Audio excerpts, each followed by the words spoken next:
Experimental design is really quite important in all research methods because, like we've said, this is the gold standard of testing hypotheses, so identifying causal relationships. So there's a lot of detail that goes into experimental design and how we do it correctly. So it's not just, oh, we can do an experiment and it meets that gold standard. We have to be very rigorous in keeping our experiments to make our experiments valuable.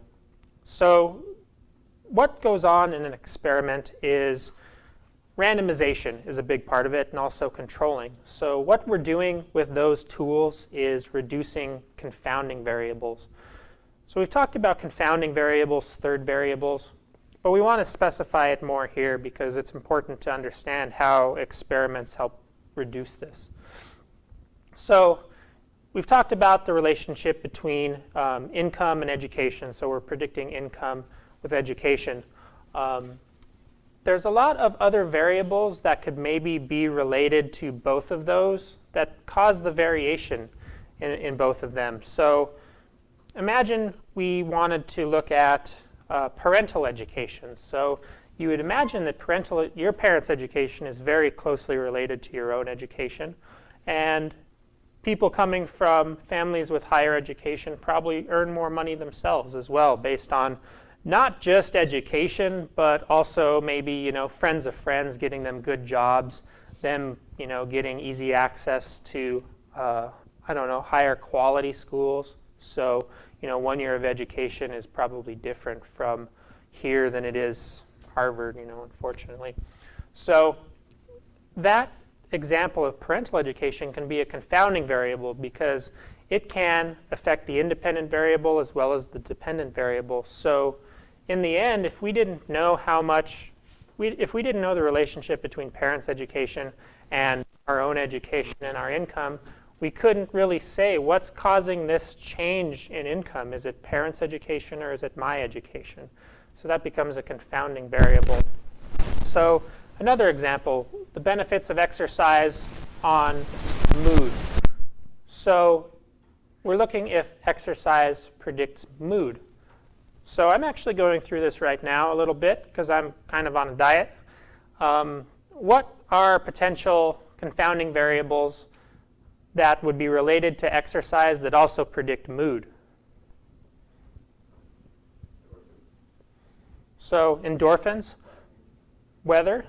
So okay, those are two good examples. So endorphins. So if you're doing a very, boring kind of exercise, you're on a spin bike or something, and you're not getting a lot of exhilaration out of it, maybe you're not going real hard, your mood's not going to change too much on its own.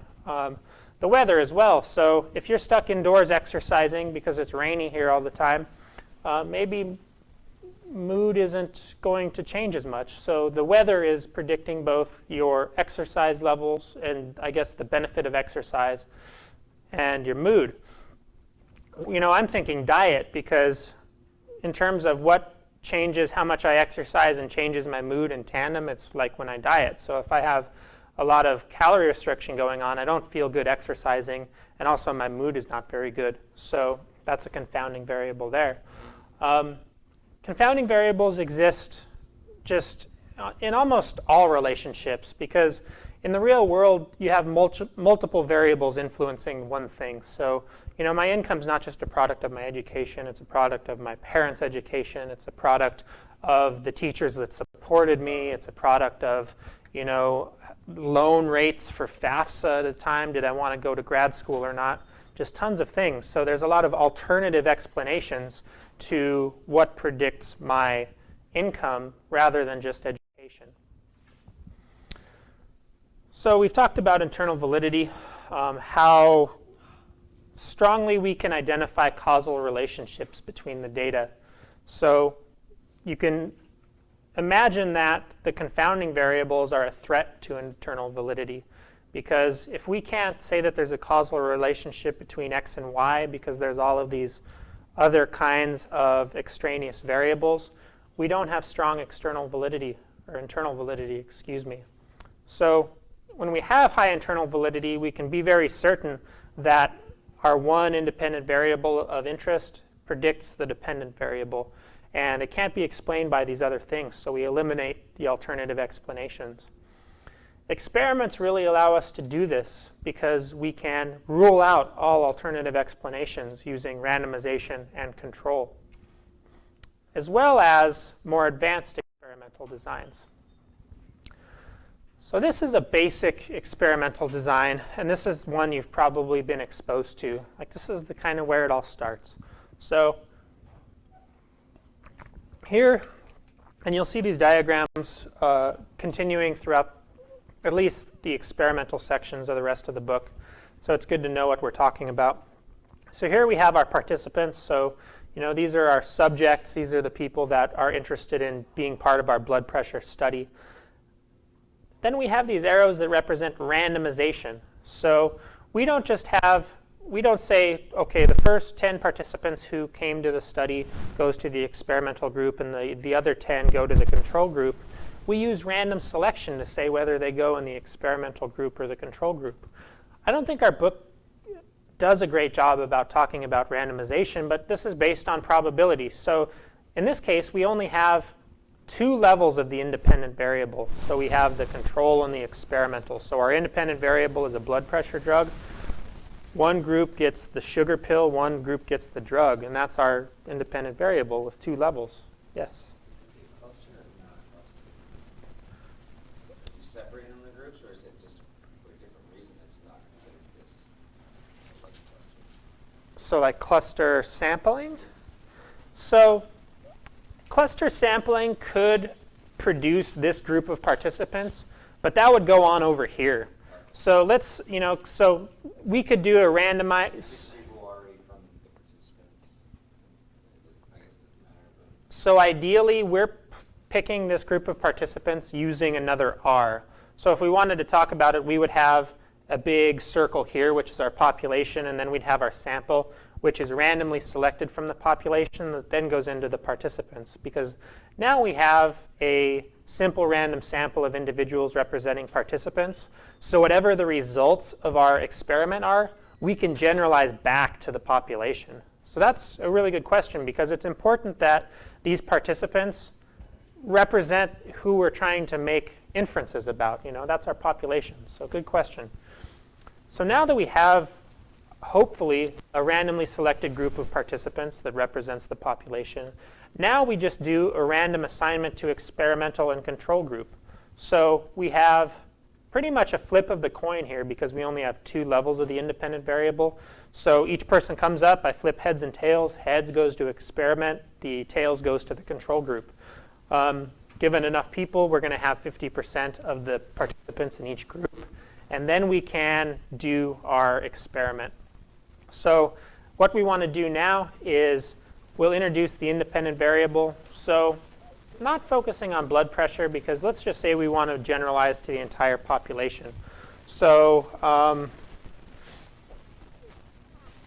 what would be a drug that everybody would want to use? I don't know. A happiness drug that's not ecstasy or not anything illegal. I don't know, something that we would all benefit from. Just happiness pills. So we'd all want to do that. So we do a random sample of everybody, and we get our participants. So what we would do is we would randomly select half the people into the experimental group, and they would get this new happiness pill. And then the other 50% of people would be in the control group, and they would get the sugar pill. They would get a placebo. That's not what we're actually looking to study. And then we are going to measure them on the dependent variables, so happiness. So what we would end up finding is, so did the experimental group have, and what we would then do, I think, and maybe a line here is important, is we would look at the difference between the two. So hopefully by randomizing and putting people into these 2 groups, people would be fairly equivalent. So, all of that randomization, you're hoping this experimental group looks about the same as the control group on what could potentially be extraneous variables, race, age, income, all of those things. So hopefully these are about the same. And then we look at our difference in happiness down here, and we could say that So now that we've randomized and we've put people into these groups and we think they're equal, we can attribute the difference between them to the happiness drug. So if it works, then people in the experimental group should have higher happiness levels than those in the placebo group. There's drawbacks to this, though, too. Any ideas why we don't just always use this basic experimental post-test design? I feel like, especially with medicine, sometimes it's in your head. Like, you take aspirin, you might think about it, take aspirin, you might start to feel better, but you really don't do anything. Mm-hmm. So I think, especially if it's like a happiness drug, you might be like, yeah, it's only got the happiness pill, and they're like faking happy. Mm-hmm. They don't really do anything, but they're just perceiving that it did. Right.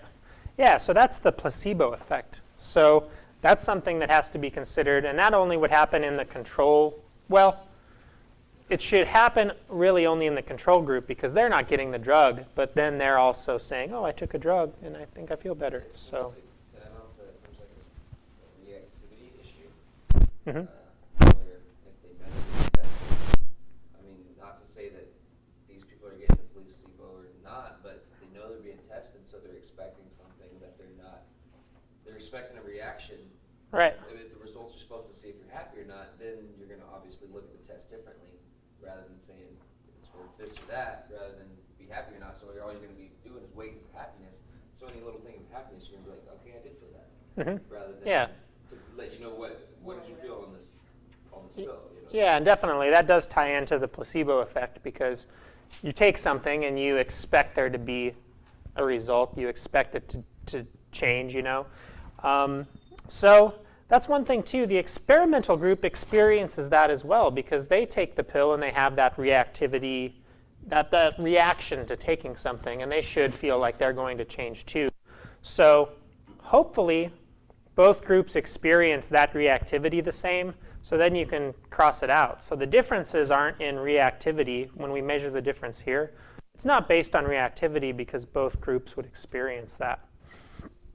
So the big issue that I see with this, and we talk about quite a bit, is while the randomization does help, and the randomization here that we hopefully have equivalent groups, what this is a between groups design. So we can't really say if within people the level of happiness changed because we don't have measures of the person before they took the happiness. So maybe our randomization isn't very good. For whatever reason, we get happier people in the experimental group and we get sadder people in the control group. Then we would have artificial differences. So it wouldn't be due to the pill itself that we have differences between the experimental and control group. It would be because, for whatever reason, our experimental group had higher levels of happiness to begin with. So we need to be able to assess what's going on before we introduce the independent variable. And that's what we would do here. This is a pre-test, post-test design. And so the basic post-test only design, that's kind of where we can enter the discussion of experiments. But this is really a solid design. So this is used a lot. Just as is, this is used a lot. And we talk about variations on this, but really this is, if you were to do an experiment, this is probably how you would want to do it, just to begin with.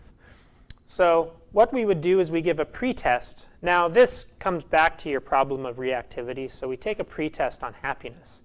People are keyed onto thinking whatever we give them should change their happiness because that's what we just measured them on. So there are problems with reactivity in this design as well. But what this pretest does is it gives us the individual's baseline. So instead of just looking at differences between groups, we're looking at differences within the individual themselves. So instead of saying, what was the average happiness on the post-test for the experimental and the control group, what we would be doing is pretty much subtracting the post-test scores, or I guess subtracting the pre-test scores from the post-test scores. We're looking at change scores.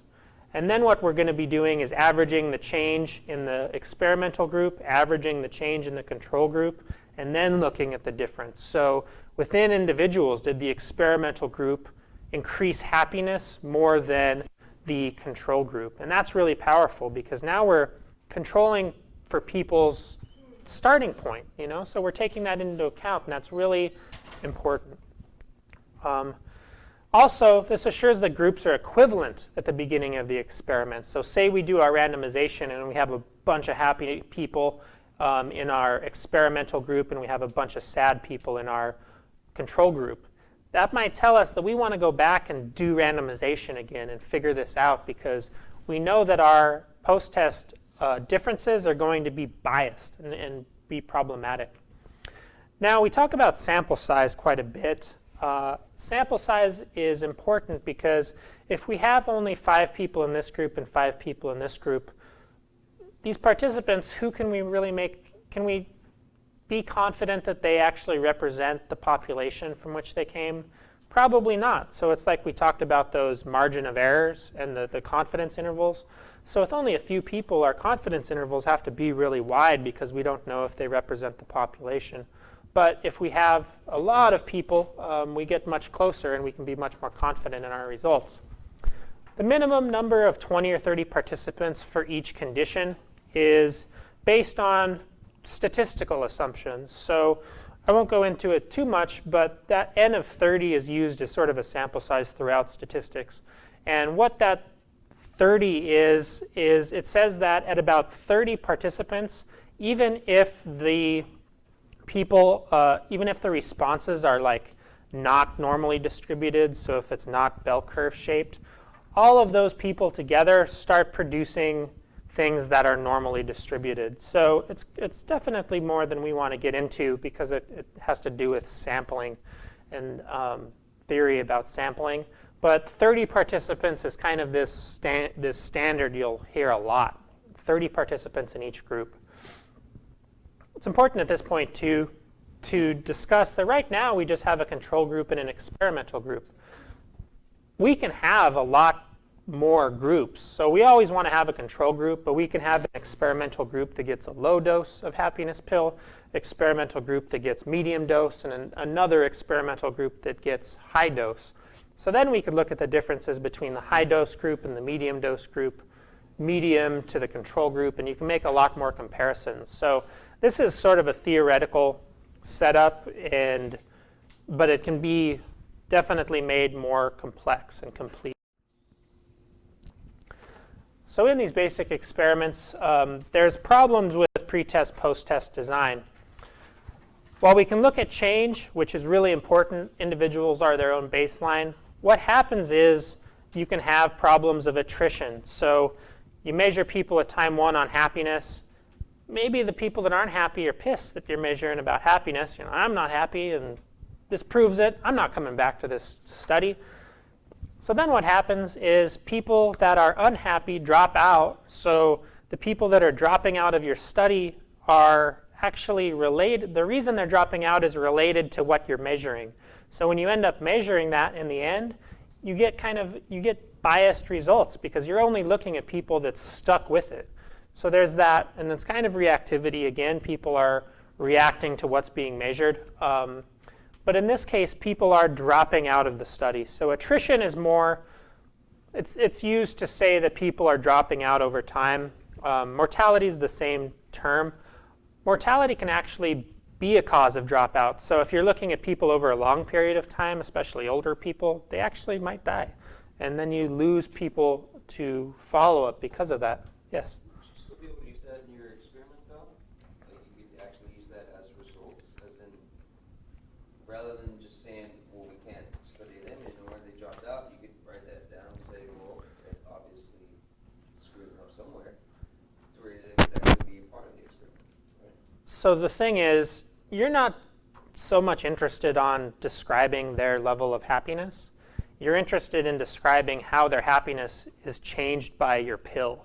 So you would want to say, if you had to use that study, you would want to say that people dropped out, and people that dropped out probably, and you would be able to say, did dropouts have higher, or did dropouts have lower happiness than non-dropouts? You would be able to say that, but that would almost be kind of telling people that you should be cautious about the results because we only looked at happy people. It all depends on what you experiment for. Mm-hmm. and you're always spinning it to make it positive, you know. So you're always wanting to say, well, although these people dropped out, we believe the effect of their dropout isn't going to be too high, that kind of thing.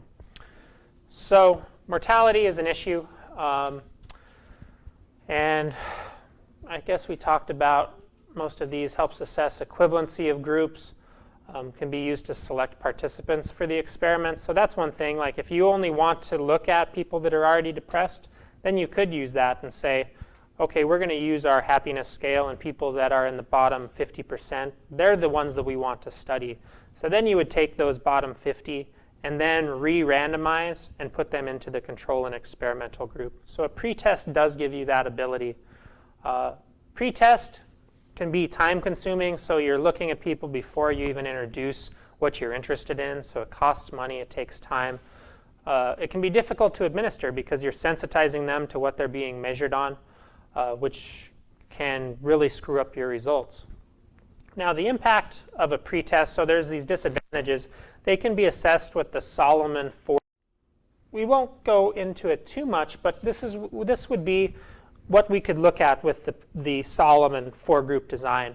So here we would want to have measures of the control for both post-test only. So we would give half of the people a post-test only. They wouldn't get a pretest. The other half would get a pretest and a post-test. So in this example, there's no pretest effect. So let's say that pretesting people on happiness doesn't influence their outcomes on the, how they react to the independent variable.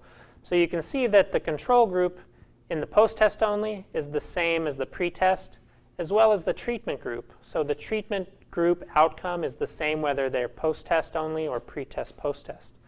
Now in this example, somehow the people were teed off in the experimental group.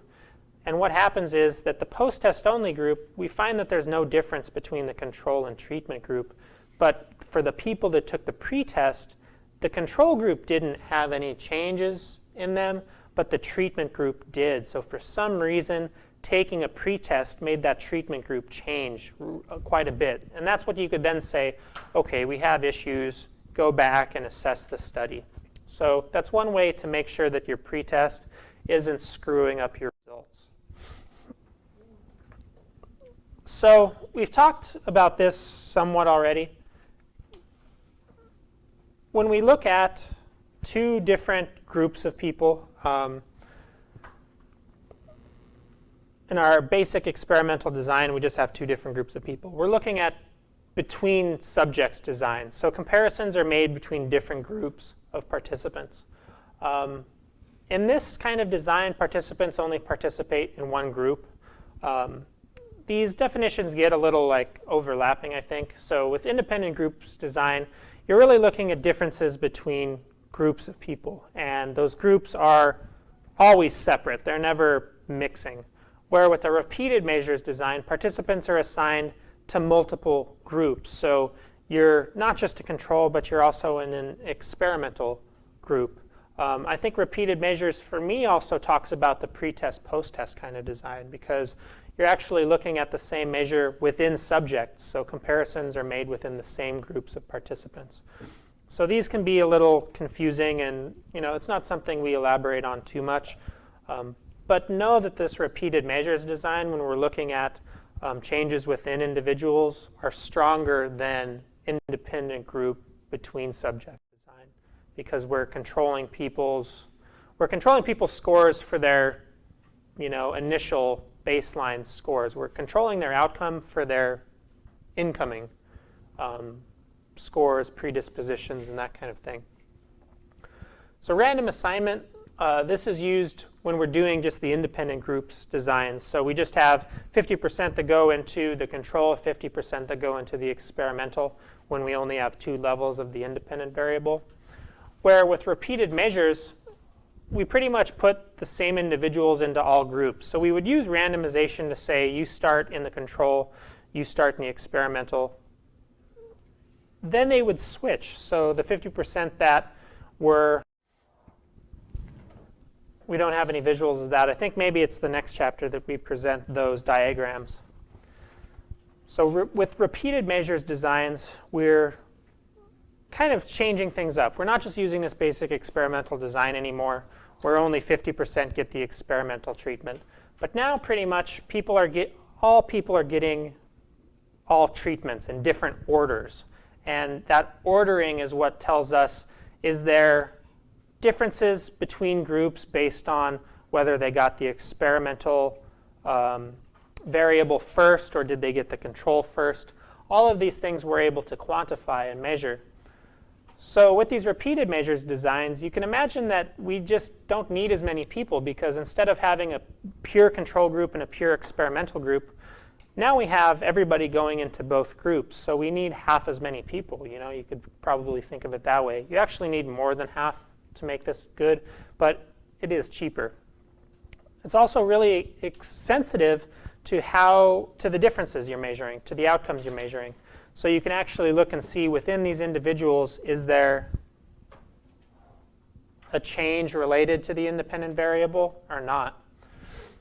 Now, the disadvantages include order effects, practice effects, fatigue, and carryover effects.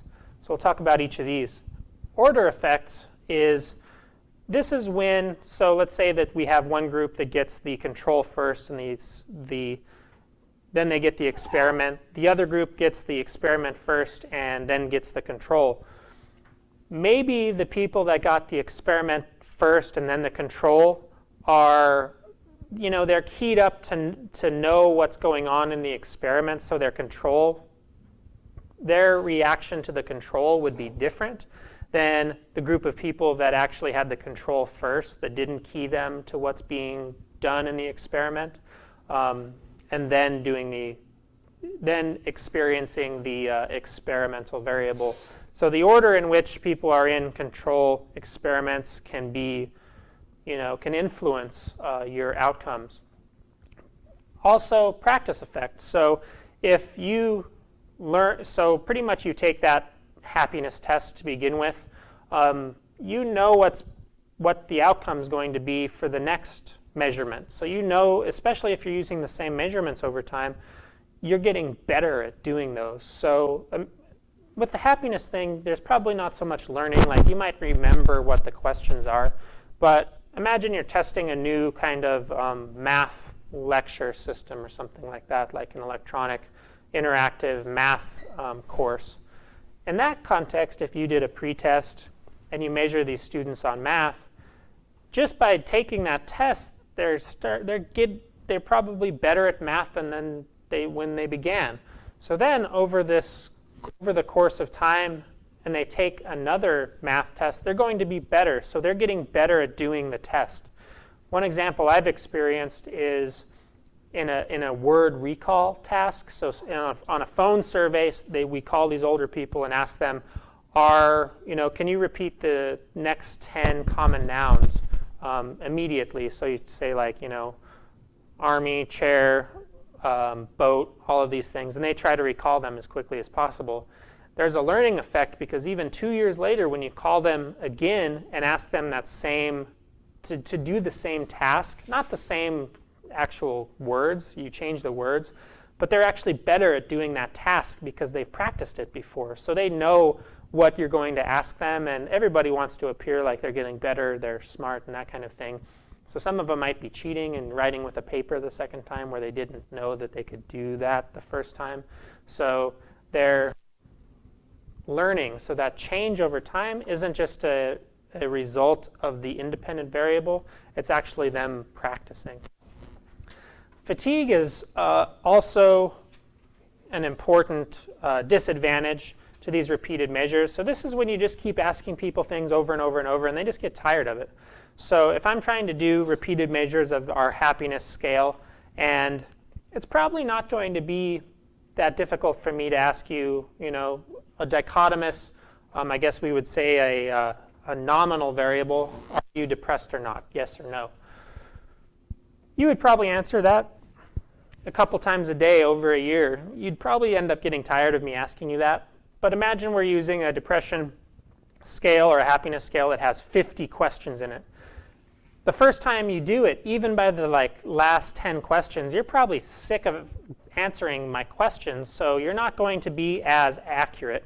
Now, if I keep measuring you with this 50-question design, eventually you're just going to stop doing it, or you're just going to mark all yeses, one of those response set kind of things, and you're just going to screw it up. It's just that your ability to concentrate and perform deteriorates over time. So if we're measuring the same thing over time, the later measurements can be screwed up just because you don't really care anymore. A carryover effect, so this is like if we have one group that does the, so let's talk about this. So like our happiness pill, we have one group that does the experimental, so they actually get the happiness pill first and then they do the control, versus the people that get the control, then the happiness pill. The people that get the happiness pill, so if the effects are lingering, so if you're happy for a few days, and our measurement of the control to the exposure to the control is tomorrow, then the actual biological part of that pill in your body could be carrying through your measurement. So that would be a carryover effect, where the effect of the previous treatment carries over to influence the response to the next treatment, which would be the control. So you would get these weird outcomes that would probably show, in that case, it would show that at least in that group that got the experiment before the control, that the control group also had higher values of happiness, even though after, the control group had higher levels of happiness after taking the placebo. You wouldn't be able to know, is that just a placebo effect, or is this actually the pill continuing over? So the ordering and timing of these pre-test, post-test repeated measures is important, and that's what kind of all of these describe. So counterbalancing is providing all possible orders of a presentation of the experimental and control. So 50% gets control experiment, 50% gets experiment control. In a really simple scenario where we only have two levels of the independent variable, this is really easy. We just put the two groups together in the different orders. But when we have multiple levels of the different variables, then we become, it can become very complex.